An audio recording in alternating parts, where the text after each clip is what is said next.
हम इस क्वेश्चन को ये क्या बोल रहे हैं कि हम मेंटली कैसे कैलकुलेट कर सकते हैं इन वैल्यूज को। तो बहुत आसान है, राइट। देखो, अगर आपको 75% चाहिए तो इसके लिए आप एक काम कर सकते हो, आप इसको 3 फिगर में डिवाइड कर लो, 25% प्लस 25% प्लस 25%।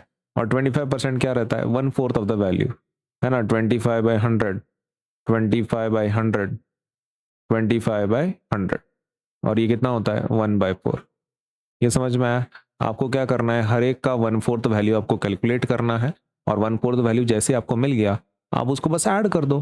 कोई भी नंबर दिया है, सपोज 200 दिया है, अब इसका एक फोर्थ वाला वैल्यू निकाल लो, कितना होता है 50। अगर तो अभी 50 को कितनी बार लेना है, 3 बार, 1 2 3, तो कितना आ जाएगा 150। 150 विल बी 75%। इस तरीके से करना है, ठीक है। ओके, दूसरा दूसरा है 90%। अब 90% तो बहुत ही आसान है। 90% के लिए क्या करना है, बस आपको 100 माइनस 10% करना है, ठीक है।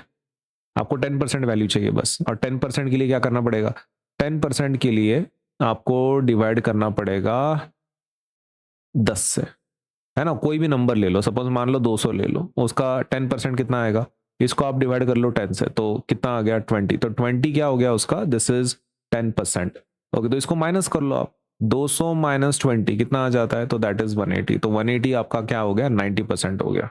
इतना आसान। नाउ द नेक्स्ट थिंग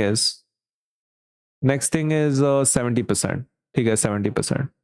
तो 70% इज इक्वल्स टू, अपन 70 को कैसे कैलकुलेट करेंगे, 50 प्लस 20 ले लो ना।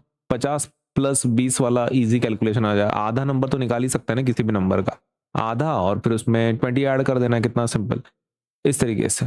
और जो चौथा है वो है 55%। 55% के लिए क्या करें, 55% के लिए आप एक काम करो, बेटर कि आप 50% निकाल लो, आधा वैल्यू, और उसमें 5% की वैल्यू जोड़ लो, ठीक है। That becomes easy for the mental calculation.